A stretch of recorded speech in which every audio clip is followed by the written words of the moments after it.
ये पवित्र पावन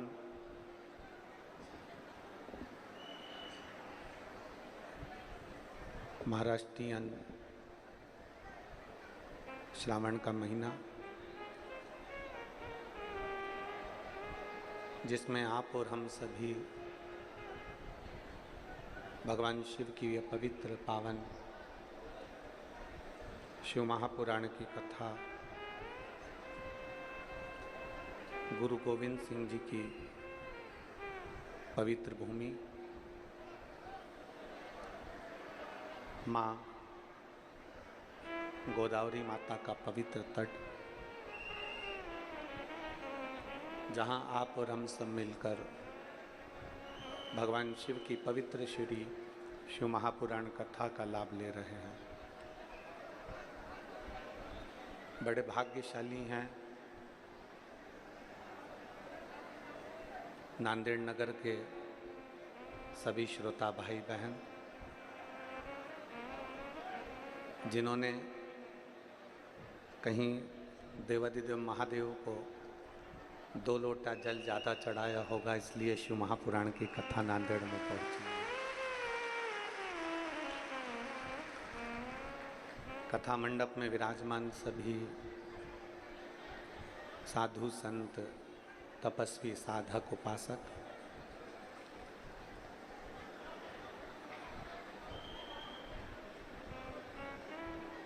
कथा मंडप में विराजमान पूर्व मुख्यमंत्री सांसद श्री अशोक राव चौहान साहब,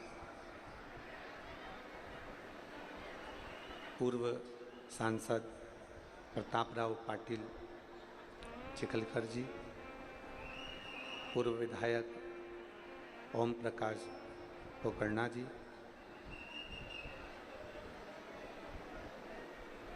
जो इस कथा मंडप में विराजमान होकर भगवान देवाधिदेव महादेव की पवित्र कथा का लाभ ले रहे हैं। एक बार सभी अतिथियों के लिए एक बार जोरदार ताली बजाकर स्वागत, वंदन, अभिनंदन। कथा के मुख्य यजमान डॉक्टर श्री शिवराज नांदेड़कर जी एवं श्री प्रशांत पातेवार जी, एक बार दोनों यजमान परिवार के लिए नांदेड़ से बहुत बहुत साधुवाद था, जिन्होंने इस पवित्र पावन शिव महापुराण की कथा को आप और हमको श्रवण करने का सौभाग्य प्रदान किया। बड़ी मुश्किल से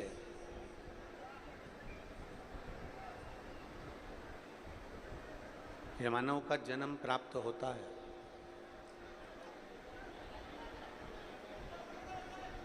और ना जाने कितनी मिन्नतें करना पड़ती हैं, कितना कितना भगवान को धन्यवाद देना पड़ता है, कितना कितना विनय करना पड़ता है, कितना कितना निवेदन करना पड़ता है, तब जाकर ये पवित्र पावन किसी न किसी रूप में भगवान शंकर के प्रसन्नता पर ये मनुष्य का शरीर मिलता है। और इस मनुष्य के शरीर के प्राप्त होने पर मान लो कहीं भगवान शिव की कृपा से अगर शिव महापुराण की कथा आप और हमको प्राप्त हो जाए, तो ये मानकर चलिए कहीं ना कहीं शिव कृपा और उनकी उदारता आप और हम पर हुई। और तेरी कृपा बिना न हिले एक भी अणु, लेते हैं श्वास तेरी कृपा से तनु तनु। बखान क्या करूं मैं, राखूं के चपटी भभूत में खजाना कुबेर।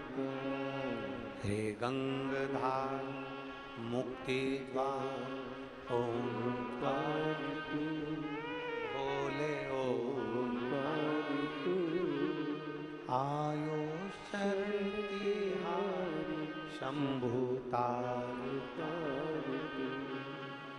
कहीं मानव का जन्म मिल भी गया, मनुष्य का शरीर प्राप्त हो भी गया, और वो शरीर प्राप्त होने पर अगर भगवान का भजन ना हो, शिव नाम स्मरण ना हो, भगवान शंकर की विरल भक्ति प्राप्त ना हो, तो ये मानकर चलिए फिर मानव का देह बेकार। फिर इस मनुष्य शरीर का मतलब क्या? फिर इस मानव देह को प्राप्त करने से मतलब क्या? कितनी कितनी मिन्नत करी, कितना कितना विनय करा, कितना कितना निवेदन करा, कितना कितना विनती करी, तब जाकर ये मानव का शरीर मिला। और मानव का शरीर भी मिलने के बाद में अगर हमने इसको व्यर्थ ही गंवा दिया, व्यर्थ, मानव का शरीर प्राप्त होने के बाद अगर हम इसको व्यर्थ गंवा दिए तो फिर इसका मतलब क्या? अब आप लोग आए हैं, इतनी इतनी दूर से आए हैं। अभी माननीय पूर्व मुख्यमंत्री सांसद श्री अशोक राव चौहान जी कह रहे थे कि आप लोगों ने 2-2 दिन पहले से यहाँ डेरा लगाया है, 2-2 दिन पहले से आप लोग अपना स्थान ग्रहण करें। कितनी कितनी दूर से आप लोग आए हुए हैं। कोई ने 50 रुपये खर्च करा होगा, किसी ने 100 रुपये खर्च करा होगा, किसी ने 200-500 रुपये खर्च करे होंगे, तब जाकर आप लोग यहाँ पर पहुँचे।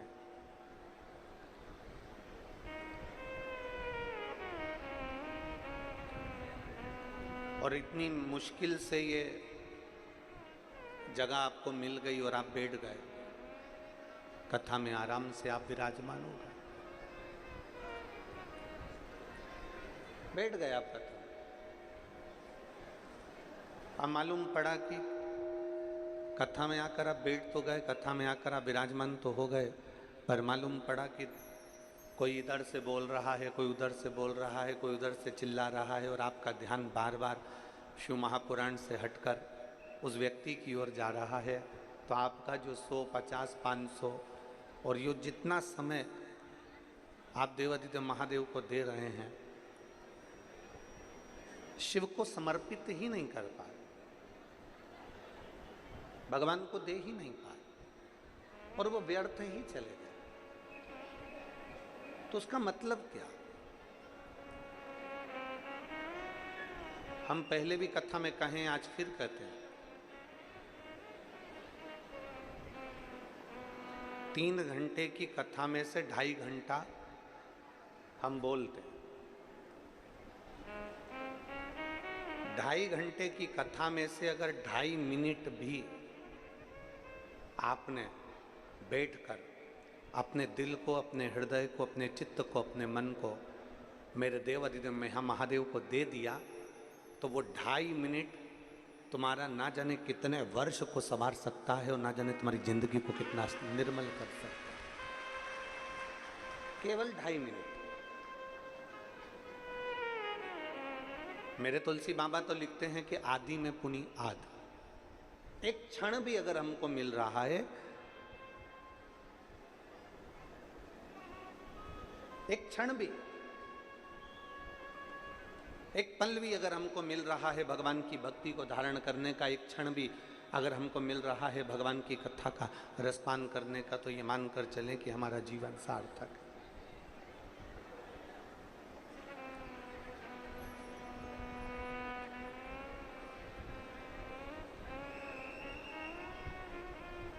एक मिनट भी अगर हम परमात्मा को दे रहे हैं तो हमारा जीवन सार्थक है। पहले तो विचार करो कि शिवपुराण कहाँ सुन रहे हो। माँ गोदावरी का तट,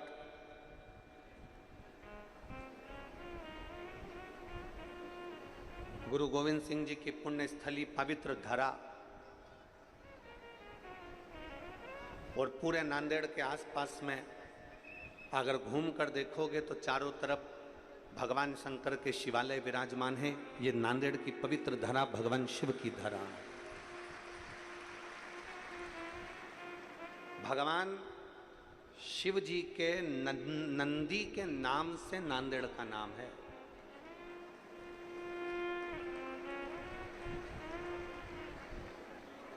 और क्या हुआ था नांदेड़ में? अगर पूर्व का इतिहास देखा जाए और हमारे इस नांदेड़ का पूरा स्कंद पुराण में से अगर इस नांदेड़ की पवित्र धरा का पूरा इतिहास निकाला जाए,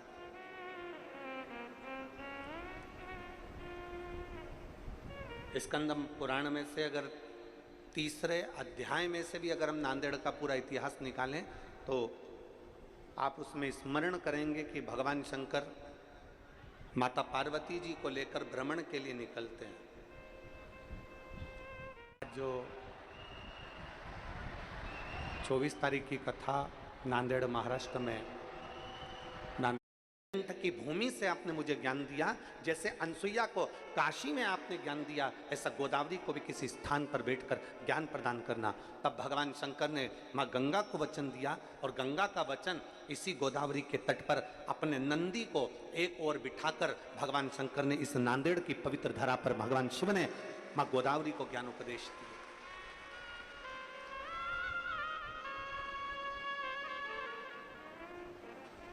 ये वो पवित्र भूमि है नांदेड़ की।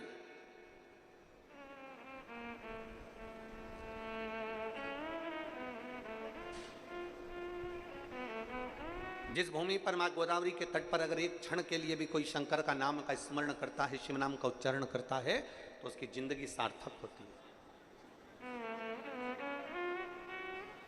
और कितने भाग्यशाली हैं आप लोग, लाखों की संख्या में आप लोग पहुंचे हैं। आज कथा का पहला दिवस है, प्रथम दिवस।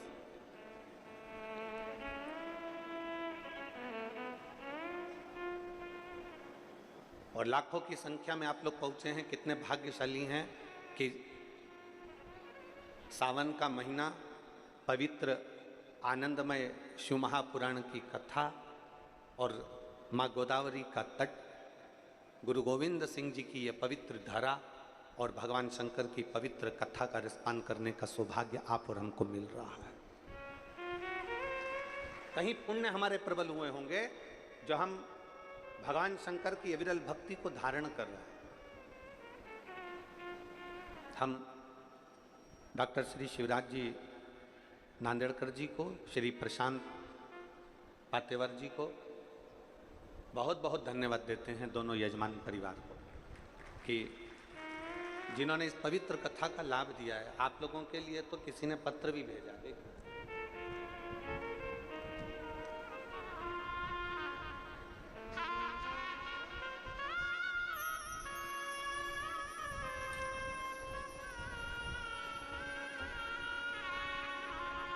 जया, अभिजीत, पांचपोर, नांदेड़ में रहती हूं मैं। मेरा मोबाइल नंबर ये है। कहीं बैठी हैं?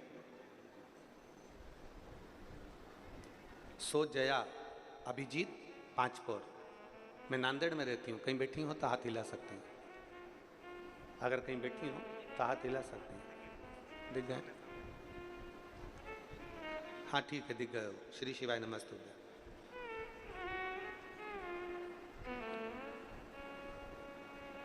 पहले तो मैं यजमान परिवार को धन्यवाद देती हूं, दोनों को।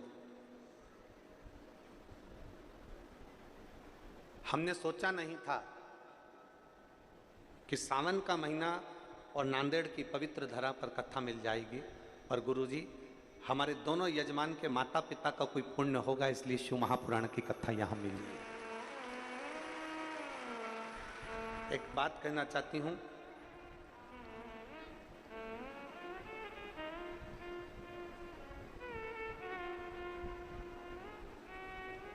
मेरी शादी को कई साल हो गए थे, संतान का सुख नहीं था। आपके कहने पर केवल मैंने शंकर जी के मंदिर में झाड़ू लगाना, पोछा लगाना, मंदिर की सफाई करना प्रारंभ करा और सफ़ेद आंकड़े की जड़ का प्रयोग करा। तब बाबा की कृपा से मेरा रजस्वला धर्म रुका और बाबा की ऐसी कृपा हुई कि मेरे घर में 3 महीने के अंदर गर्भ ठहरा और बाबा की कृपा से मेरे यहाँ संतान की प्राप्ति हुई। ये शिव कृपा है। अभी हम आपको आमंत्रित करेंगे, अभी केवल मैंने पत्र के माध्यम से उसको बोला बैठिए, आइएगा जरूर बच्चे को लेकर साधु था।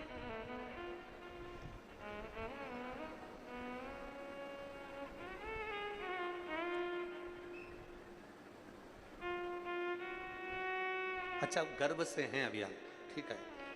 3 महीने का भी गर्भ ठहरा है और बाबा डॉक्टर ने बताया है कि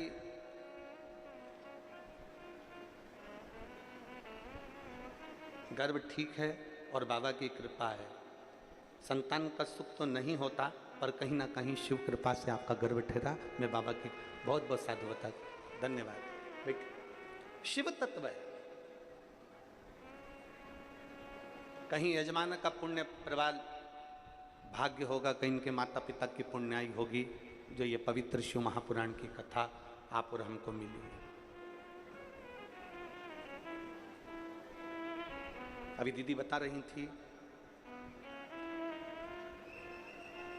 नांदेड़कर जी के यहाँ से कि उनकी माता जी शिव महापुराण को 70 बार पढ़ चुकी है। 70 बार उन्होंने शिव महापुराण की का पाठन किया और प्रतिदिन भगवान शिव की कथा का स्मरण करते ही रहते। होना चाहिए। रामायण हो, गीता जी हो, भागवत हो, शिव पुराण हो, आदिक आदिक जितनी भी पुराण हो, उनको केवल लपेट कर कपड़े में अलमारी में रखने के लिए नहीं है। आज अगर सनातन धर्म की रक्षा के लिए बहुत जरूरी है कि अपने बच्चों को अपनी पुराणों का, अपने शास्त्रों का थोड़ा थोड़ा अध्ययन कराइए। अपने पुराणों का, अपने शास्त्रों का थोड़ा थोड़ा अध्ययन कराइए, बहुत जरूरी। तो ये नांदेड़ की जो पवित्र धरा है, नांदेड़ की जो पवित्र भूमि है, जहां आप और हम कथा का रसपान कर रहे हैं, माँ गोदावरी के तट पर बैठकर कथा का रसपान कर रहे हैं, इस पवित्र भूमि पर माँ गोदावरी को भगवान शंकर ने ज्ञान उपदेश दिया है। और शंभु शरणे पड़ी मांगू घड़ी रे घड़ी, दुख काटो दया करी दर्शन। शंभु शरणे पड़ी मांगू घड़ी रे घड़ी, दुख काटो दया करी न दर्शन। एक क्षण, एक मिनट, एक पल, एक घड़ी अगर हमें भगवान शिव की स्तुति करने को मिल जाए, बहुत उत्तम। फिर कहेंगे 3 घंटे की कथा में से 2.5 घंटे की कथा में से 2.5 मिनट शिव को देना। बैठो 2.5 घंटे, बैठो 3 घंटे, पर एक क्षण अपना निकाल कर भगवान को प्रदान करिए। एक क्षण।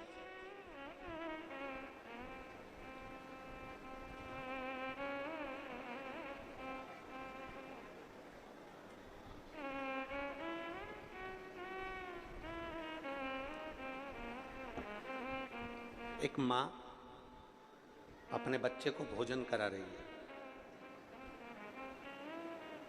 एक माँ अपने बच्चे को दूध पिला रही है, भोजन करा रही है।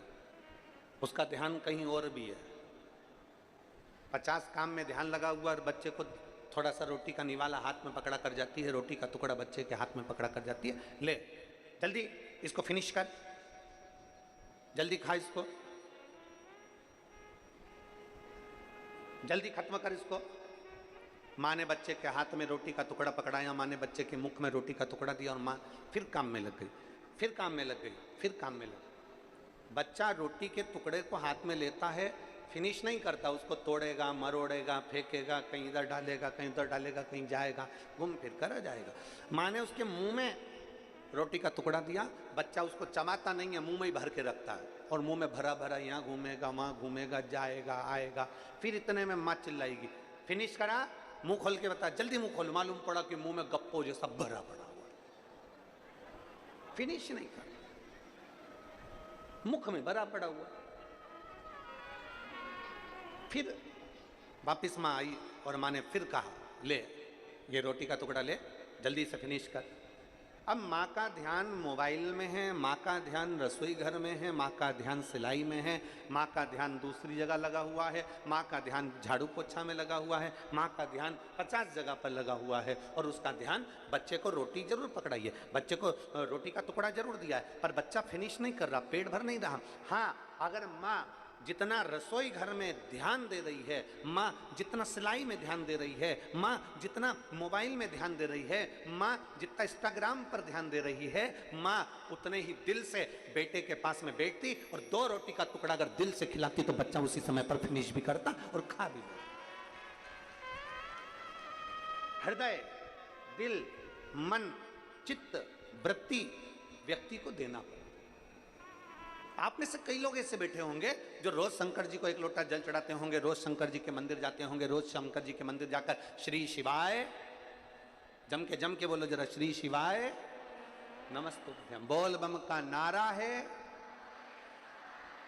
इतना धीमा बोलोगे तो कल्याण तुम्हारा है। जरा जम के बोलो, बोल बम का नारा है, सारी समस्या का हल।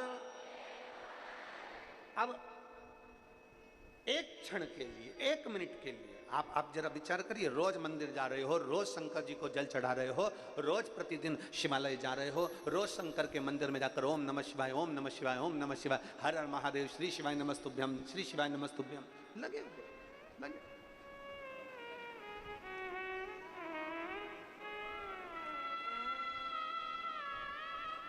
प्रतिदिन लगे।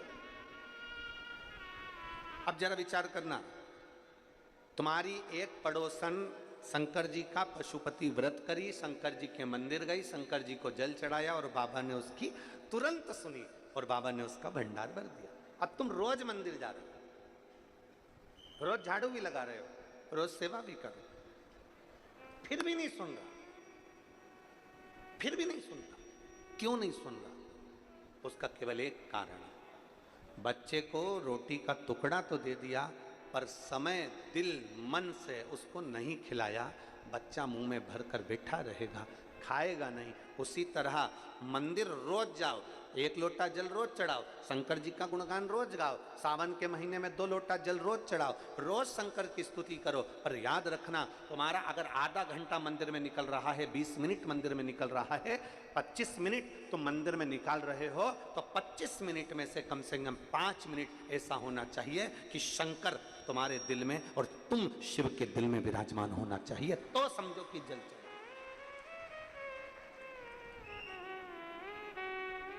तो जानो कि शंकर की स्तुति हुई।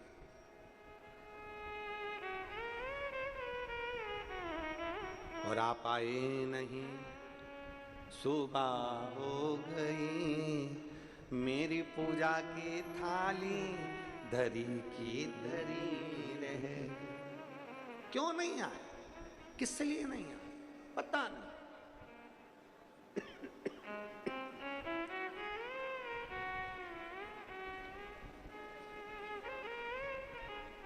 जाओ शिवालय, जाओ देवालय, जाओ शंकर के मंदिर,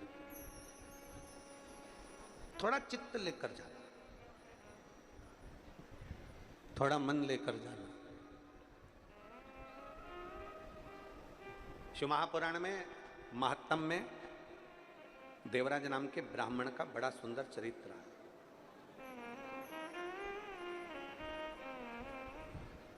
कभी मंदिर नहीं गया था, कभी शंकर की देहली नहीं चढ़ा था,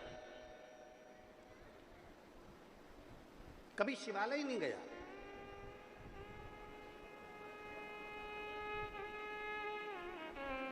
और ये बहुत समझने वाला विषय है महाराज जी। मेरी नांदेड़ की जीजियों से निवेदन है, और जितने मेरे जीजा बैठे हैं इनसे भी निवेदन है, और जितना मेरी बेटी बेटा उन बैठे हैं इनसे भी निवेदन है। शिव के शिवालय में, शंकर के मंदिर में, शंकर की चौखट पर व्यक्ति ऐसे ही नहीं पहुंचता। शिव महापुराण में कोई ऐसे ही नहीं पहुंचता। यहां जितने शिव महापुराण की कथा में बैठे हैं, पंडाल के बाहर हो, पंडाल के पीछे, पंडाल में तो कहीं जगह है नहीं, पर पंडाल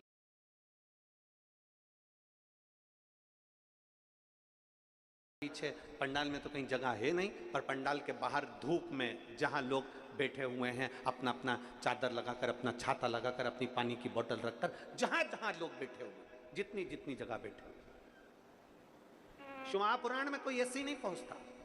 शिवालय में अगर जल चढ़ाने के लिए जा रहे हो, शंकर के मंदिर में जा रहे हो, शिव महापुराण की कथा में जा रहे हो, शंकर की चौखट पर जा रहे हो, 12 ज्योतिर्लिंग पर जा रहे हो, शंकर के शिवालय में, शंकर के मंदिर में जा रहे हो, भगवान शंकर की पवित्र कथा शिव महापुराण में जा रहे हो, तुम्हारी सामर्थ्यता नहीं है कि तुम मंदिर में चले जाओ, तुम्हारी सामर्थ्यता नहीं है कि तुम शिवालय में चले जाओ, तुम्हारी सामर्थ्यता नहीं है कि तुम शिव महापुराण की कथा में चले जाओ। वो तो मेरे देव अधिदेव महादेव ने तुम्हारे भाग्य में लिख कर रखा होगा, तो तुम शिवालय जाओगे, तुम शिव महापुराण की कथा में, उसने लिखा होगा तो।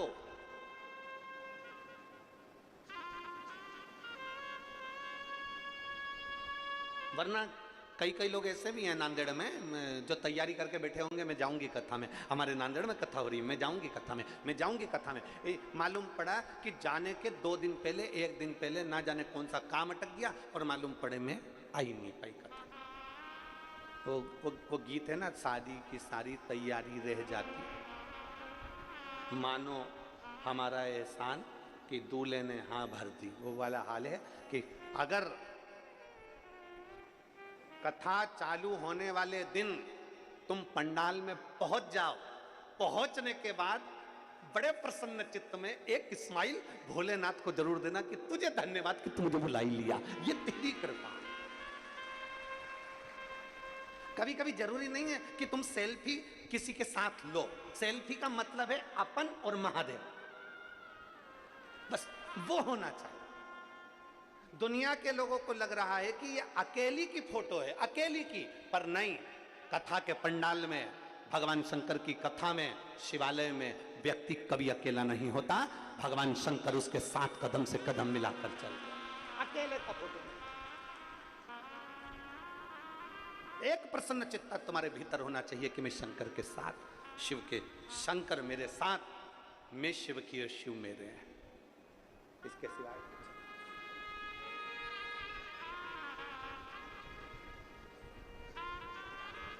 बहुत प्रसन्न होना, बहुत। और जितने लोग बैठे हैं ना, सब अपने अपने घर जाके थोड़ी नजर उतरवा लेना, बाबा ने बड़ी कृपा करी है, सावन के महीने में शिव महापुराण की कथा मिली, बड़ी प्रसन्नता होना चाहिए।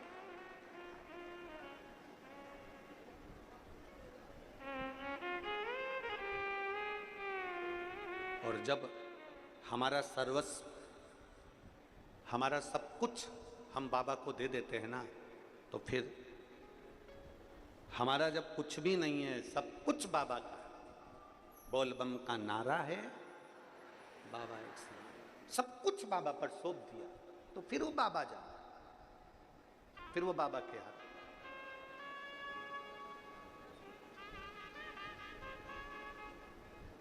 पहले भी कथा में कहा, फिर कहते हैं, ढोंग की जिंदगी जीने से अच्छा है कि ढंग की जिंदगी जियो। ढोंग की जिंदगी से अच्छा है ढंग की जिंदगी जियो। ढोंग की जिंदगी में एक ना एक दिन धोखा मिलेगा, और ढोंग की जिंदगी में एक ना एक दिन तुम खड्डे में जाकर गिर जाओगे। अगर ढंग की जिंदगी जियोगे तो एक दिन मेरा भोलेनाथ तुम्हारा हाथ पकड़कर आगे बढ़ाकर ले। ढोंग की जिंदगी में सुख नहीं है, ढोंग की जिंदगी में सुख नहीं।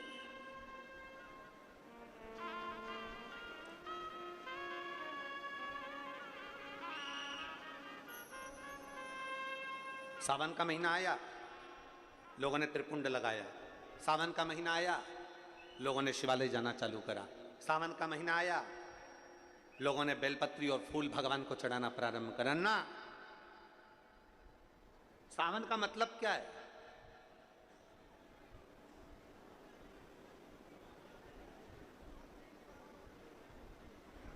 सावन का मतलब क्या है? संसार के प्रत्येक क्षण में, प्रत्येक क्षण में, संसार के प्रत्येक पल में, संसार के प्रत्येक घड़ी में, संसार के प्रत्येक पल घड़ी में, हर समय, हर नक्षत्र में तू प्रभु का बन जा, भगवान शंकर का बन जा, प्रत्येक घड़ी में, प्रत्येक पल। शिव का भक्त कभी किसी मुहूर्त का इंतजार नहीं करता। शिव का भक्त कभी किसी मुहूर्त का इंतजार नहीं करता। इसलिए आज भी शिवलिंगायत संप्रदाय के अंतर्गत, अगर यहां पर कोई शिवलिंगायत संप्रदाय के अगर कोई बैठे होंगे तो उनको मालूम होगा, शिवलिंगायत संप्रदाय के अंतर्गत आज भी बच्चा जन्म लेता है और जन्म लिए बच्चे के कान में शिव मंत्र दिया जाता है, तब जाकर मां उस बच्चे को दूध पिलाती है। आज भी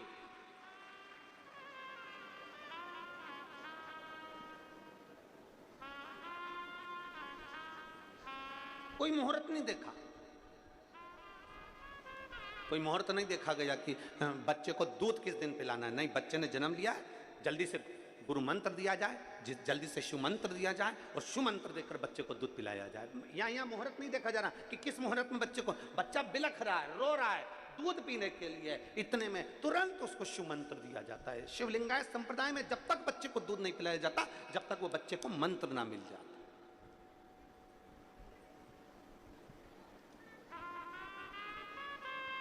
अब बच्चा बिलख रहा है और कोई सोचे कि नहीं आज का मुहूर्त अच्छा नहीं है, कल बच्चे को दूध पिलाएंगे, कल बच्चे को मंत्र दिया जाएगा और कल उसको दूध पिला ना। शिव महापुराण की कथा कहती है, शंकर को रिझाने के लिए, भगवान शंकर को पाने के लिए, शंकर भगवान का गुणगान करने के लिए, शिव स्मरण करने के लिए, शंकर की स्तुति करने के लिए, शंकर भगवान के गुणगान को करने के लिए एक क्षण की भी देरी नहीं होना चाहिए। जिस दिन तुम्हारा मन कर जाए, जिस दिन तुम्हारा चित्त कर जाए, जिस दिन तुम्हारा दिल कर जाए, उस दिन तुम भगवान शंकर के मंदिर चले जाओ। सावन का इंतजार मत करना कि सावन आएगा तो त्रिपुंड लगाऊंगा, सावन आएगा तो मैं बेलपत्री चढ़ाऊंगा, सावन आएगा तो मैं शिवालय जाऊंगा। सावन का इंतजार मत करिए। प्रत्येक क्षण, प्रत्येक घड़ी, प्रत्येक पल, प्रत्येक समय में शंकर के मंदिर में जाकर अपने दिल की बात एक बार बैठकर देवादिदेव महादेव से कहना प्रारंभ करिए। देवादिदेव महादेव तुम्हारे दिल की बात को सुनेगा, स्मरण करेगा।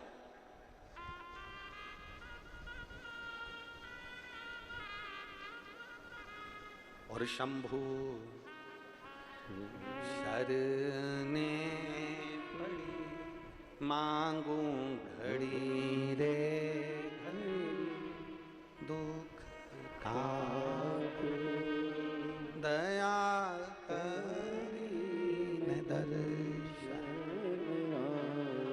शिव बुलाते, ढोंग की जिंदगी से दूर हो जाओ, ढंग की जिंदगी जीना प्रारंभ करो। हो गया समय, तुमने सोचा कि मैं तिलक लगाकर भगवान शंकर को रिझा लूंगा ना।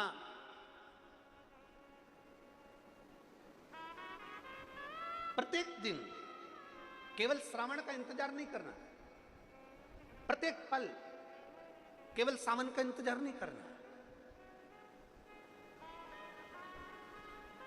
अभी कथा के बीच में जन्माष्टमी भी पड़ेगी। बोलो तो सही है, पड़ेगी ना जन्माष्टमी? कथा के बीच में ही पड़ेगी जन्माष्टमी। और भगवान कृष्ण का महोत्सव लोग मनाएंगे, जन्माष्टमी भी मनाएंगे, आप और हम भी मनाएंगे, खूब जन्मोत्सव भी हो, पड़ेगी। पर क्या श्रीमद् भागवत कथा कहती है क्या भगवान कृष्ण का जन्म केवल जन्मोत्सव एक ही दिन मनाना चाहिए? श्रीमद् भागवत कथा में वेद व्यास जी वर्णन करते हैं, सुखदेव जी महाराज राजा परीक्षित से कहते हैं कि भगवान कृष्ण का जन्मोत्सव तो अपने दिल में रोज मनना चाहिए कि आज मेरा कृष्ण मेरे हृदय में प्रकट हुआ है, आज मेरा कृष्ण मेरे हृदय में प्रकट हुआ है, आज मेरा कृष्ण मेरे नगर में प्रकट हुआ है, आज मेरा कृष्ण मेरी रोमावली में प्रकट हुआ है, आज मेरा कृष्ण मेरी चित्तवृत्ति में प्रकट हुआ है, आज मेरा कृष्ण मेरे नैनों में प्रकट हुआ है, आज मेरा कृष्ण मेरी श्रवण शक्ति में प्रकट हुआ है, आज मेरा कृष्ण मेरी श्वासों में प्रकट हुआ है, आज मेरा कृष्ण मेरे हृदय में, मेरे चित्त में, मेरी वृत्ति में प्रकट हुआ। केवल साल में एक दिन भगवान कृष्ण का जन्मोत्सव नहीं, रोज प्रतिदिन अपने भीतर भगवान के प्रागट्य का जन्मोत्सव होना चाहिए। उसी तरह लोग कहते हैं कि सावन का महीना है तो मुझे मंदिर जाना है, सावन का महीना है तो मुझे त्रिपुंड लगाना है, सावन का महीना है तो मुझे शंकर का गुणगान करना ना। प्रतिदिन, प्रत्येक घड़ी, प्रत्येक पल, प्रत्येक क्षण भगवान शिव को समर्पित होना चाहिए। प्रत्येक पल।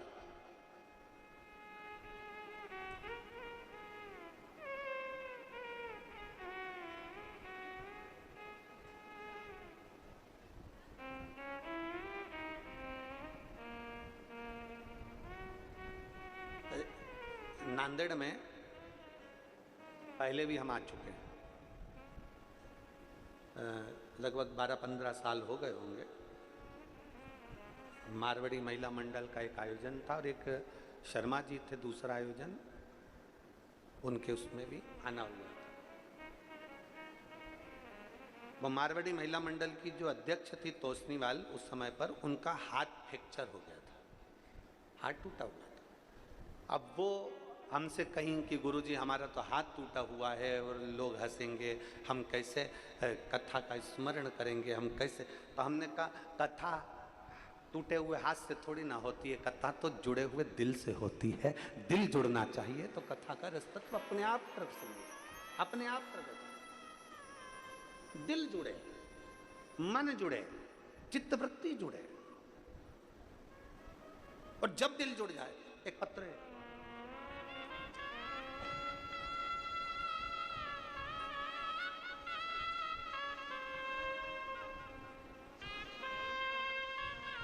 अरुणा सो अरुणा गंगाधर यदुल्ले।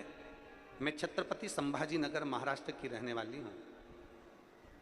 नांदेड़ में शिव महापुराण कथा के लिए यहाँ मेरा परिवार भी है। गुरुदेव संपूर्ण नांदेड़ और छत्रपति संभाजी नगर की ओर से आपको ये राखी भेज रही हूँ। बहुत बड़ी है, परंतु संपूर्ण छत्रपति संभाजी नगर और नांदेड़ वालों की ओर से रक्षा सूत्र भेज रही हूँ।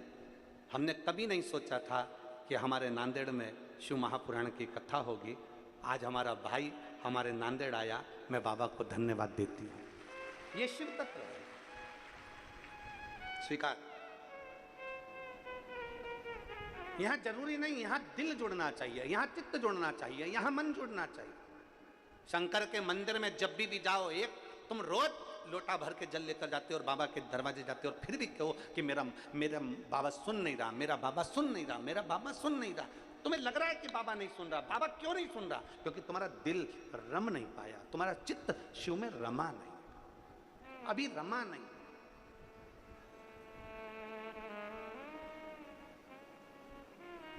देखिए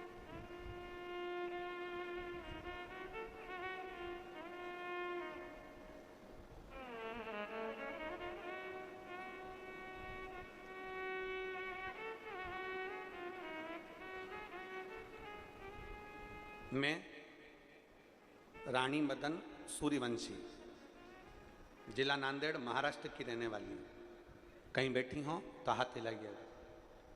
मैं रानी मदन सूर्यवंशी, कहीं बैठी हो तो हाथ हिलाइएगा।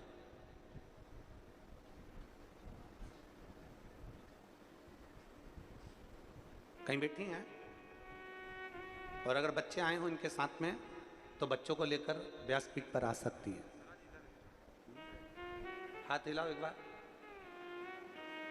कहाँ बैठी हैं? उधर साइड में बैठी हैं क्या? अच्छा ठीक है, तो उनको भेज दीजिए मंच पर। कैमरे वाले के कैच में आ रही हो तो देखो, आ रही हैं कैच में, ठीक है। मैं रानी मदन सूर्यवंशी, अगर बच्चों को लाई हो तो व्यासपीठ पर ला सकती हैं। जिला नांदेड़, महाराष्ट्र की रहने वाली हूँ। गुरुदेव, मैं बाबा के एक लोटे जल का क्या वर्णन करूं। जब परवणी में कथा थी तब से हमने टीवी पर कथा सुनना चालू किया। उस दिन से मेरी सासू माँ रोज शिवजी पर मुझसे जल चढ़वाती और बेलपत्र चढ़वाती। मेरी सासू माँ के कहने पर मैंने पशुपति व्रत किया। कई साल शादी के निकल गए थे पर संतान का सुख नहीं था। बाबा को रोज जल चढ़ाती, रोज बेलपत्र चढ़ाती और बाबा की ऐसी कृपा हुई कि जल चढ़ाने कर बेलपत्र का कोई मुझसे पूछे तो मेरा गर्भ ठहर गया और मेरे गर्भ में 2 जुड़वा बच्चे आ गए। अब गर्भ में 2 जुड़वा बच्चे तो आ गए गुरुदेव। जब तीसरे नंबर की सोनोग्राफी हुई और तीसरे नंबर की सोनोग्राफी में पता चला कि एक बच्चे की नाक की हड्डी नहीं है और दूसरा जो बच्चा है उसकी आहार नलिका नहीं। बड़ा दुख हुआ। सासू से हमने कहा कि डॉक्टर कह रहा है कि इन दोनों बच्चों को बाहर निकाल दो, दोनों बच्चों को निकाल दिया जाए, ये बच्चे अच्छे नहीं हैं। अब हमारी सासू कहती है कि तेरा दिल क्या कहता है ये बता। हमने हमारी सासू से कहा कि वो सियोर वाला महाराज इतना छाती ठोक कर कहता है कि शंकर पर चढ़ाया हुआ जल कभी खाली नहीं जाता, तो मुझे विश्वास है कि मेरा महादेव दोनों बच्चों को अच्छा रखेगा। तीसरे महीने की रिपोर्ट में सारी रिपोर्ट गलत आई, चौथे महीने की 5वें महीने की रिपोर्ट भी बेकार आई, 7वें महीने की रिपोर्ट आई तो 7वें महीने की रिपोर्ट में आया कि एक बच्चे की नाक की हड्डी नहीं और चेहरे की हड्डी नहीं और दूसरे बच्चे की अन्न नलिका, श्वास नलिका काम नहीं कर रही है और बच्चा पूर्ण तरह से बेकार। 7वें महीने की रिपोर्ट में जब ये सब आ गया, बड़ा दिल दुखा। मैं हॉस्पिटल से सोनोग्राफी कराकर रोते रोते घर आ गया। डॉक्टरों ने कुछ का कुछ बता दिया, अब करें तो करें क्या, क्या करा जाए। तब मेरे पड़ोस की आंटी ने कहा कि शंकर का चढ़ाया जल पीना चालू कर दे। शिव जी के मंदिर का जल चढ़ा हुआ पीना चालू करा और बाबा का गुणगान करना प्रारंभ करा। टीवी के सामने बैठती, शिव महापुराण की कथा सुनती। 7वां महीना निकल गया, 8वां महीना निकल गया। अब जब तकलीफ उत्पन्न होने लगी तब हम ऑपरेशन के लिए डॉक्टर के पास गए। डॉक्टर ने कहा तुम्हें इन बच्चों को तो पहले निकाल देना था, ये बच्चे दोनों बेकार हैं। जब 30 जून 2023 को मेरे बच्चों ने जन्म लिया तब डॉक्टर ने उनका चेकअप कर कर कहा दोनों बच्चे स्वस्थ हैं और दोनों अच्छे हैं।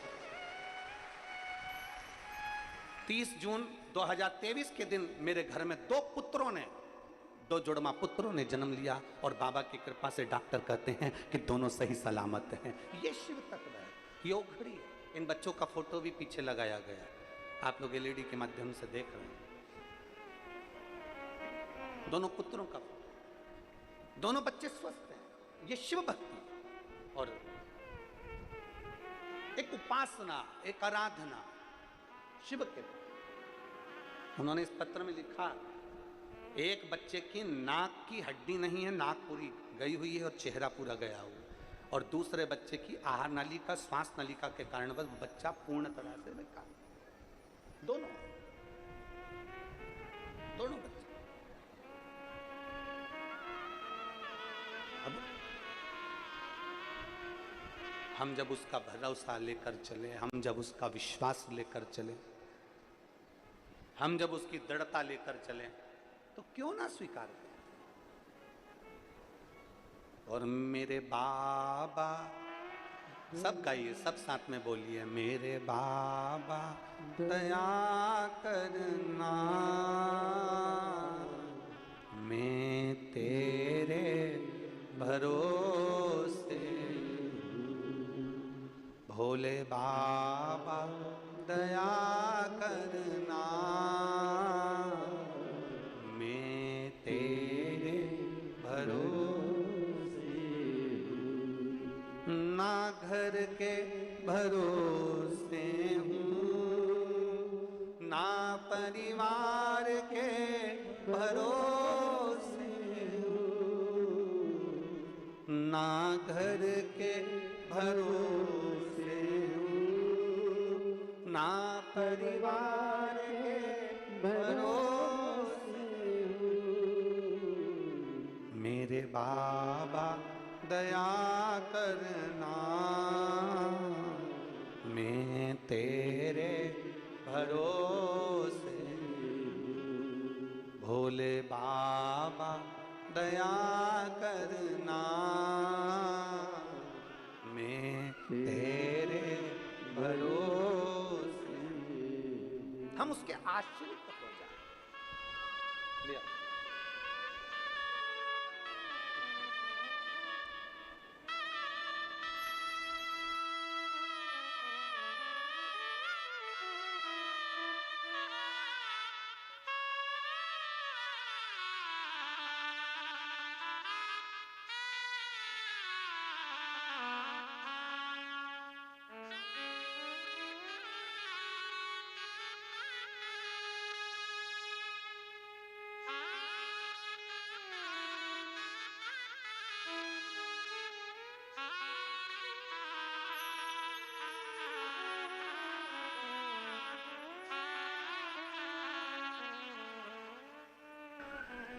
डॉक्टर ने बोल दिया था एक कि नाक नहीं है, चेहरा नहीं है, और दूसरे की आहार नली, श्वास नली।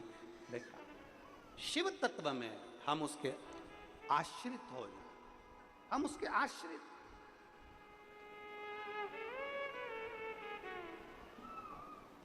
मेरी जीजियों, मेरे जीजाओं, मेरी बेटियों, मेरे बेटाओं, मेरी माताओं, मेरे भाई,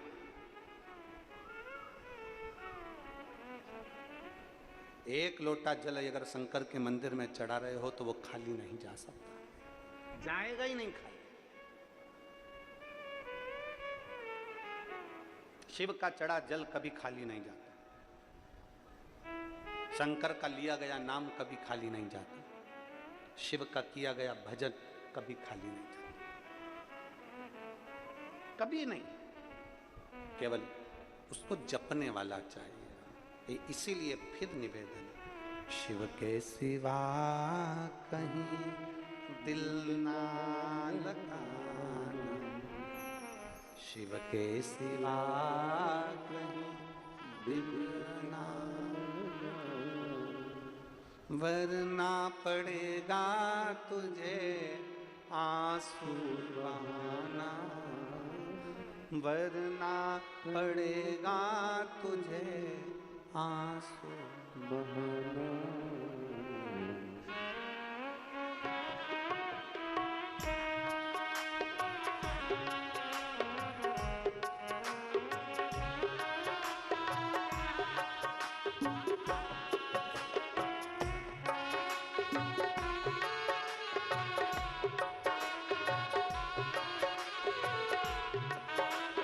दोनों हाथों से, शिव के सिवा कहीं दिल ना लगाना, शिव के सिवा कहीं दिल ना लगाना, वरना पड़ेगा तुझे आंसू बहाना, वरना पड़ेगा तुझे आंसू बहाना, शिव के सिवा कहीं दिल ना लगाना, शिव के सिवा कहीं दिल ना